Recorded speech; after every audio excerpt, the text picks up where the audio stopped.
Assalamualaikum warahmatullahi wabarakatuh. Perkenalkan, nama saya Etika Dwi Cahyani. Saya dari Prodi Pendidikan Bahasa dan Sastra Indonesia, angkatan tahun 2018 STKIP PGRI Ponorogo. Baik, kali ini saya akan mempresentasikan tugas dari mata kuliah Seminar Proposal dengan dosen pengampu Bapak Edi Suprayitno MPD. Tema yang akan saya presentasikan kali ini mengenai tentang konflik sosial pada tokoh utama novel Seumpama Matahari karya Arafat Nur dengan kajian sosiologi sastra.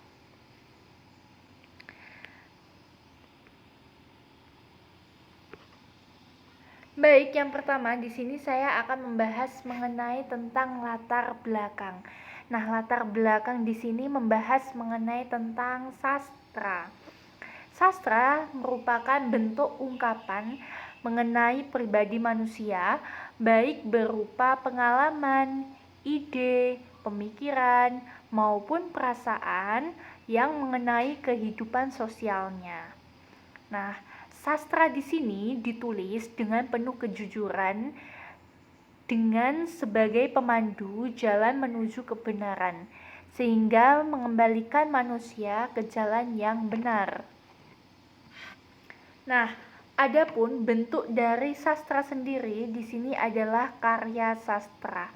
Nah, karya sastra dimaksud dengan sebagai hasil cipta seorang pengarang yang bentuknya berupa tulisan yang indah, dan pada karya sastra di sini memuat nilai estetika maupun nilai ajaran hidup. Nah, yang dimaksud dengan nilai estetika di sini adalah dalam penulisan karya sastra. Dalam penulisan karya sastra sendiri membutuhkan pemilihan kosakata atau diksi di sini, sehingga mendapatkan nilai estetika dalam karya sastra. Selain itu ada nilai ajaran hidup. Nilai ajaran hidup di sini termuat pada karya sastra atau isinya. Diharapkan dengan membaca karya sastra, manusia dapat memperoleh pesan moral atau nilai ajaran hidup yang dapat dipetik. Nah, selanjutnya di sini ada pun jenis-jenis karya sastra. Jenis-jenis karya sastra di sini terbagi menjadi 3. Yang pertama di sini ada prosa, ada puisi, dan ada drama. Nah, yang dimaksud dengan prosa di sini merupakan karya sastra yang bentuk tulisannya itu bebas ya dan tidak terikat. Nah, prosa di sini biasanya menggambarkan sebuah cerita atau narasi. Adapun contoh dari prosa di sini adalah novel, bisa cerpen, dongeng maupun roman. Selanjutnya ada puisi. Yang dimaksud dengan puisi yaitu adalah bentuk karya sastra sebagai hasil ungkapan dan perasaan penyair, dan biasanya puisi itu terikat oleh rima, irama, dan ada lirik, bait seperti itu.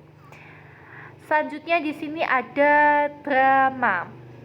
Nah, yang dimaksud dengan drama di sini merupakan sebuah karya sastra yang bentuknya berupa karangan dan biasanya itu menggambarkan atau mengilustrasikan realita kehidupan, watak maupun tingkah laku manusia yang diwujudkan melalui sebuah peran. Nah, adapun contoh dari drama sendiri itu biasanya ada komedi, ada opera, seperti itu contohnya dari drama. Jadi biasanya drama itu lebih menggambarkan perilaku atau peran secara langsung. Nah, di sini kita akan membahas lebih detail mengenai tentang prosa. Salah satu yang akan kita bahas kali ini adalah novel.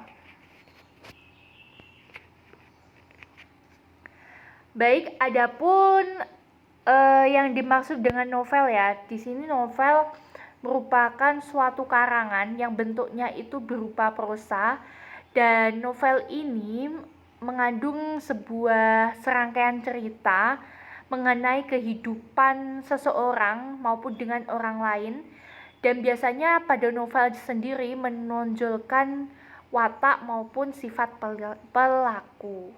Nah, pada novel sendiri itu menurut isi kebenarannya bisa terbagi menjadi dua ya. Yang pertama di sini ada novel fiksi dan yang kedua ada novel non-fiksi.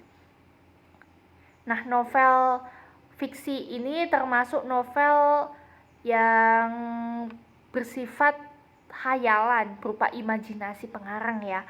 Terus kalau novel non-fiksi itu adalah novel yang sifatnya itu berdasarkan realita atau kisah nyata yang benar-benar dialami seseorang dan dituliskan oleh pengarang.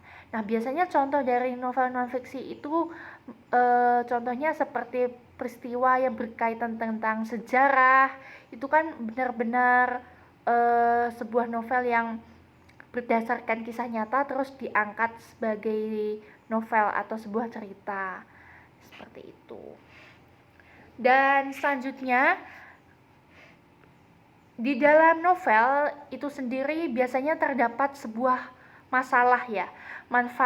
Masalah yang terdapat pada sebuah karya sastra, khususnya novel sendiri itu pasti ada.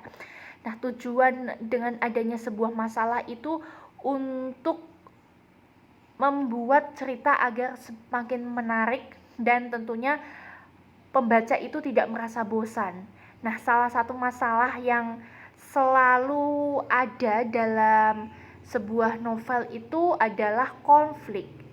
Nah, yang dimaksud dengan konflik itu adalah mengenai perselisihan ataupun pertentangan antara dua orang maupun kelompok di mana perbuatan tersebut berlawanan dengan yang lain, sehingga hal ini akan menimbulkan suatu pertentangan, terus rasa tidak nyaman, sehingga hal ini dapat memunculkan sebuah konflik. Nah, salah satu konflik yang akan kita bahas di sini ada jenis-jenis konflik ya. Nah, adapun macam-macam jenis konflik ya yang akan kita bahas di sini, karena saking banyaknya konflik ya. Konflik itu jenisnya ada 4 ya di sini. Yang pertama ada konflik sosial, ada konflik ekonomi, ada konflik politik, dan ada konflik agama. Nah, konflik sosial ini adalah konflik yang berkaitan erat dengan kehidupan masyarakat atau di lingkungan sekitar ya. Kita bisa menjumpai biasanya kalau di lingkungan sekitar, di lingkungan masyarakat itu pasti pernah mengalami yang namanya konflik sosial yang terjadi antara kehidupan dengan hubungan pada masyarakat. Terus konflik ekonomi. Nah, konflik ekonomi ini berkaitan dengan keuangan ya, perekonomian biasanya. Terus ada konflik politik. Nah, konflik politik itu biasanya konflik yang membahas mengenai kekuasaan politik seperti itu. Dan ada juga konflik agama. Nah, konflik agama ini biasanya mengenai tentang sebuah keyakinan atau biasanya perbedaan agama dengan banyaknya agama di Indonesia seperti itu, sehingga hal ini dapat memicu sebuah konflik agama kalau antara yang lainnya tidak bisa saling bertoleransi sehingga dapat menyebabkan sebuah konflik. Nah, salah satu yang akan kita bahas pada presentasi kali ini adalah mengenai tentang konflik sosial.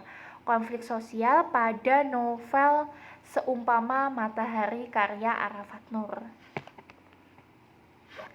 Nah, adapun mengenai definisi mengenai konflik sosial, jadi konflik sosial itu adalah konflik mengenai suatu pertentangan yang terjadi akibat kontak sosial manusia dengan manusia yang lainnya dengan menentang suatu pihak melalui ancaman, kekerasan, sehingga hal ini dapat menimbulkan suatu perselisihan. Nah, perselisihan ini akan menimbulkan sebuah konflik sosial. Nah, seperti itu. Biasanya kalau kita menjumpai di lingkungan sekitar atau kehidupan masyarakat, pasti akan banyak sekali konflik-konflik sosial yang terjadi. Nah, itu sudah menjadi asam garam ya, karena konflik sosial itu tidak akan bisa terlepas dari kehidupan masyarakat. Nah, salah satunya di sini adalah novel Seumpama Matahari karya Arafat Nur. Nah, di sini menggambarkan keadaan sosial masyarakat di Aceh, ya. Nah, jadi novel Seumpama Matahari karya Arafat Nur ini menggambarkan kehidupan masyarakat Aceh pada zaman dahulu ya. Tentunya dulu itu novel Seumpama Matahari itu menjelaskan di mana ada tokoh utama yang bernama Asrul. Di sini memiliki rasa sakit hati dan dendam terhadap sekelompok tentara Indonesia. Nah, dia itu memiliki dendam sendiri karena orang tuanya itu menjadi salah satu korban dari keganasan tentaranya ini, karena ayahnya ini menjadi korban tembak sasaran seperti itu, sehingga hal ini menjadi suatu hal yang menyakiti hati Asrul. Dan selain itu Asrul di sini tergabung menjadi kelompok pemberontak ya di Aceh itu bersama kawan-kawannya. Tentunya ada ada Basrul, terus ada Zen itu. Nah, selain itu juga Asrul memiliki suatu pendapat bahwa sekelompok tentara ini juga berlaku semena-mena dengan masyarakat di Aceh ya. Salah satu masyarakat di Aceh ini menjadi salah satu korban keganasan tentara, karena saking banyaknya masyarakat Aceh yang menjadi korban tembak, yang dimana seharusnya masyarakat itu tidak menjadi korban sasaran, tetapi ditembak secara tidak sengaja, sehingga hal ini membuat masyarakat Aceh di sana menjadi takut. Terus perilakunya juga semena-mena, sehingga hal ini menimbulkan sebuah konflik sosial di masyarakat Aceh tersebut. Salah satunya adalah konflik sosial. Nah, pada kali ini kita akan membahas rumusan masalah. Yang pertama ada bagaimana bentuk-bentuk konflik sosial yang dialami tokoh utama pada novel Seumpama Matahari karya Arafat Nur. Yang kedua, apa saja faktor-faktor penyebab terjadinya konflik sosial pada novel Seumpama Matahari karya Arafat Nur. Dan yang ketiga di sini bagaimana penyelesaian konflik sosial pada novel Seumpama Matahari karya Arafat Nur. Dan di sini kita akan membahas mengenai ketiga tersebut ya, karena menjadi suatu rumusan masalah tentunya. Nah, adapun tujuan penelitian mengenai presentasi ini, yang pertama adalah dapat mengetahui bentuk-bentuk konflik sosial pada tokoh utama yang terkandung dalam novel Seumpama Matahari. Dan yang kedua, mengetahui faktor-faktor penyebab terjadinya konflik sosial pada novel Seumpama Matahari karya Arafat Nur. Yang ketiga, dapat mengetahui penyelesaian konflik sosial pada novel Seumpama Matahari karya Arafat Nur. Nah, adapun manfaat penelitian dalam novel ini, yang pertama di sini ada manfaat teoritis. Nah, manfaat teoritis di sini adalah diharapkan dapat memperkaya kajian konflik sosial pada novel Seumpama Matahari. Dan adapun manfaat praktisnya yang terbagi menjadi 3. Yang pertama ada bagi mahasiswa, peneliti, dan pembaca.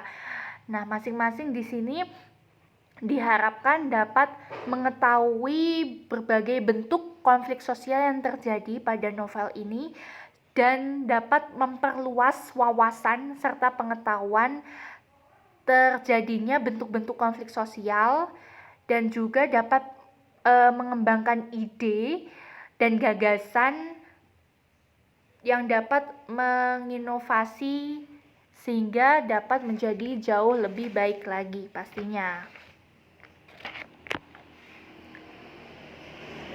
Selanjutnya langsung pada kerangka teoritis. Nah, jadi kerangka teoritis di sini yang akan kita bahas mengenai tentang sastra ya. Jadi adapun pengertian sastra menurut para ahli, salah satunya menurut Welek dan Warren pada tahun 2014 halaman 43. Nah, yang dimaksud dengan sastra di sini adalah sebuah karya seni yang berasal dari hasil pemikiran dari seseorang, sehingga sastra di sini ditulis berdasarkan hasil imajinasi dari seorang pengarang.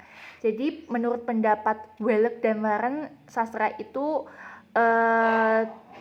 terjadi karena hasil pemikiran seseorang dan berupa imajinasi sehingga ditulis dalam bentuk sebuah tulisan.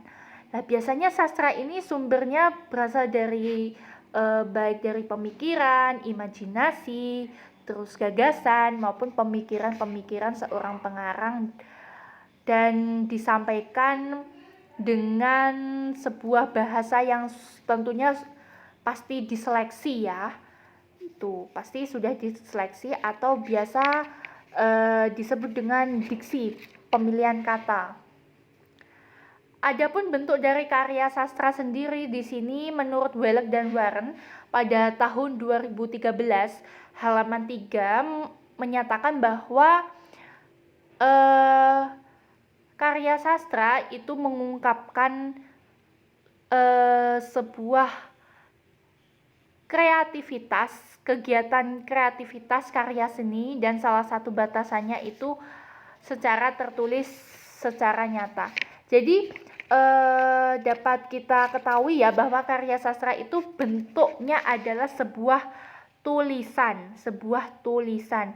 Dan biasanya karya sastra di sini sifatnya berasal dari fakta sosial yang terjadi di lingkungan sekitar. Nah, dan diangkat menjadi sebuah cerita.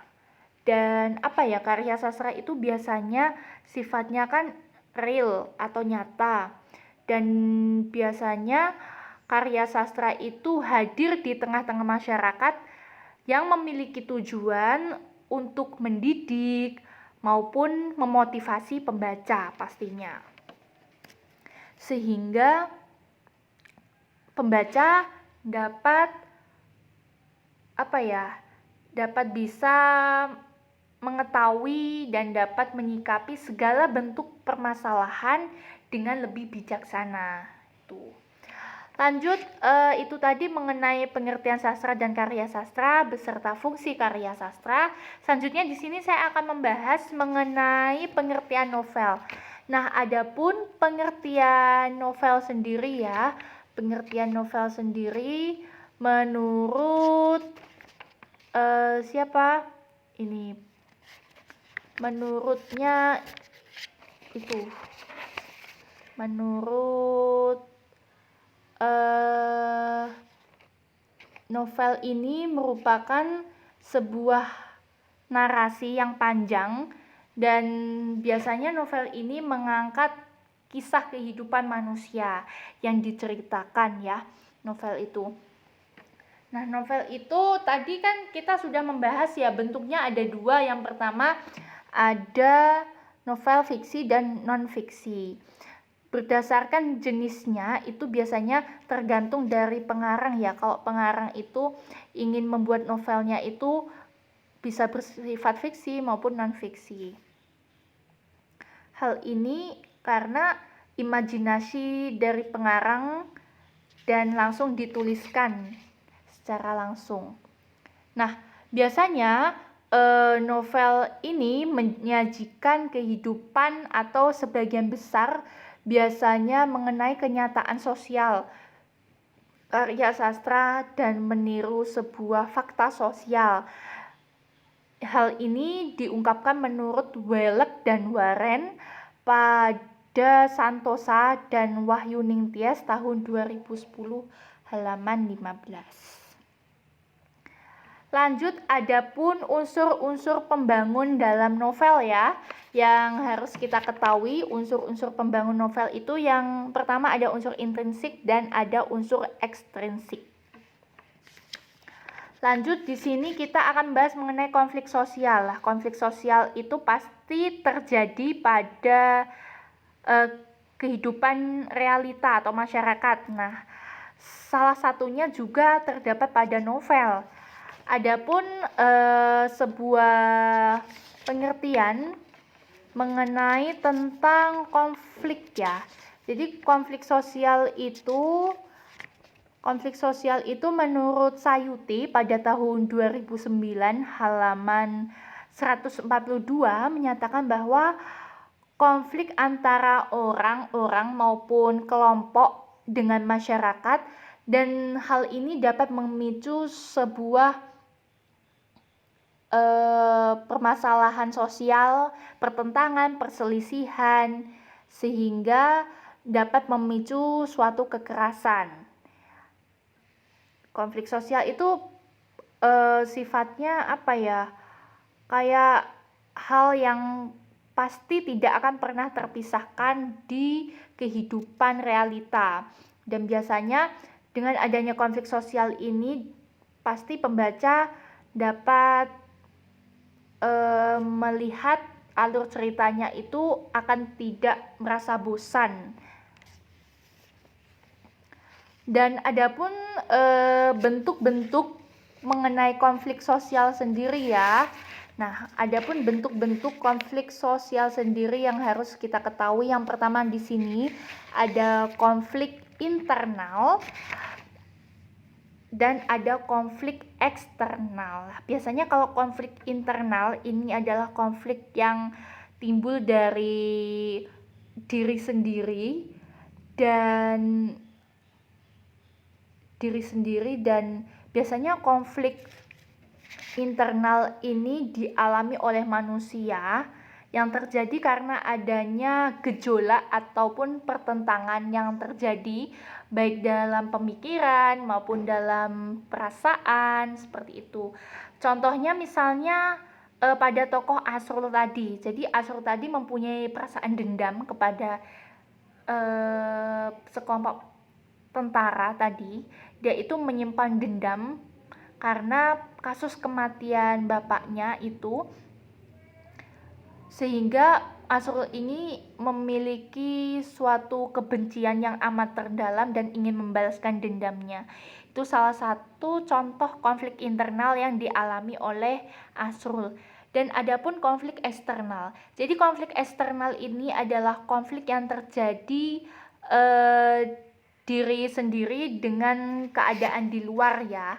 Nah, itu yang terjadi. Biasanya yang terjadi itu konflik eksternal itu suatu bentuk konflik antara pertentangan baik antara kelompok maupun antar individu bisa. Kayak apa ya? Contohnya misalnya di sini adalah Asrul ya sebagai tokoh utama. Asrul tokoh utama ini melakukan sebuah perlawanan dengan sekelompok tentara. Nah, ini termasuk konflik eksternal. Karena Asrul ini melakukan sebuah pertentangan atau perlawanan dengan cara melakukan tembak-tembakan. dan ia tergabung menjadi menjadi kelompok pemberontak untuk melawan pasukan tentara Indonesia.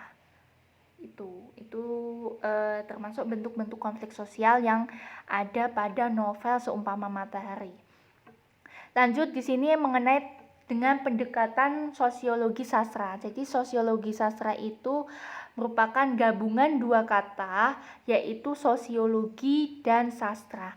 Nah, sosiologi sastra itu membicarakan atau sebuah penelitian terhadap karya sastra dengan mempertimbangkan keterlibatan struktur sosial pada masyarakat itu.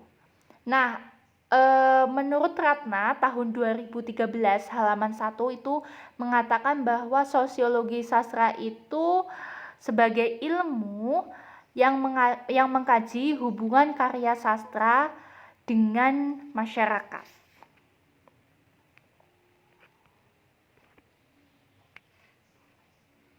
Baik, adapun penelitian relevan yang pertama di sini ada konflik sosial pada tokoh utama dalam novel Mendung karya Yes Ismi Surya Atmaja dilakukan oleh peneliti Ardea Regita Cahyani tahun 2020.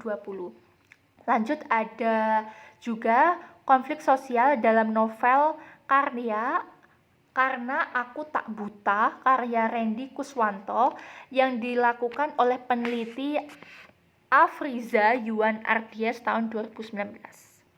Nah, kerangka pikirnya di sini adalah bentuk-bentuk konflik sosial yang dialami oleh tokoh utama novel Seumpama Matahari karya Arafat Nur. Yang kedua, faktor-faktor penyebab terjadinya konflik sosial pada novel Seumpama Matahari karya Arafat Nur.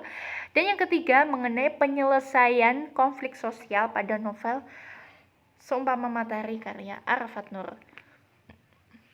Nah, metode penelitiannya di sini adalah desain penelitian, deskripsi kualitatif, dan objek penelitiannya di sini adalah judulnya sudah jelas, novel Seumpama Matahari, pengarang Arafat Nur, halaman 144, penerbit Diva Fresh.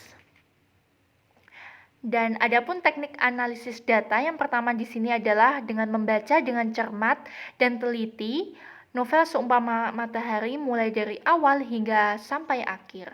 Yang kedua, memahami isi pada novel agar mengetahui isi pada novel tersebut. Yang ketiga, dengan menandai bagian kutipan-kutipan yang penting pada novel. Yang keempat, memilih dan memilah data sesuai apa yang akan kita analisis pada novel. Dan yang selanjutnya, mengelompokkan data serta mengklasifikasikannya berdasarkan kelompok.